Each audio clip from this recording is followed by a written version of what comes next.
మొక్కై వంగనిది మానై వంగున. చిక్కాపురం అనే ఊర్లో ఒక జంట తమ 10 ఏళ్ల కుమారుడితో కలిసి జీవించేవారు. వాళ్ల కుమారుడు ప్రతిరోజు పాఠశాలకు వెళ్లేటప్పుడు చిరుతిళ్ల కోసం డబ్బులు అడిగి తీసుకెళ్లేవాడు. తండ్రి మందలించడంతో తండ్రికి తెలియకుండా తల్లి ఎంతో కొంత ఇచ్చి పంపించేది. రోజురోజుకు అతను డబ్బులు ఇస్తేగాని స్కూలుకు వెళ్లనని మారాన్ చేయడంతో విసుగు చెందిన తల్లి డబ్బులు ఇవ్వడం మానేసింది. తర్వాత ఒకరోజు తండ్రి చొక్కా నుంచి డబ్బులు తీస్తుండగా తండ్రి గట్టిగా మందలించాడు. అప్పుడు తల్లి వెనకేసుకుని వచ్చింది.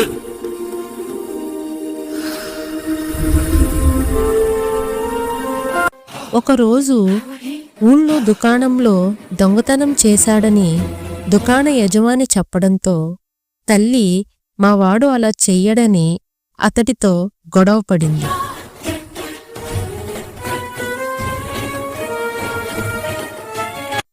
తల్లి మాటలు విన్న కొడుకు తాను చేసింది తప్పు కాదని అనుకునేవాడు.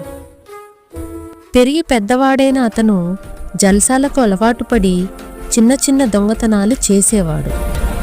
ఒకరోజు ఏదో పెద్ద దొంగతనం కేసులో పోలీసులు వచ్చి కుమారుడిని తీసుకుపోతుంటే లబోదిబోమని బాధపడ్డారు.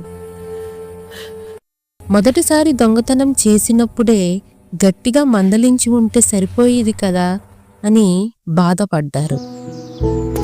నీతి: పిల్లలు తప్పు చేస్తున్నప్పుడు ఆదిలోనే మందలించి మంచి మార్గంలో పెంచాలి.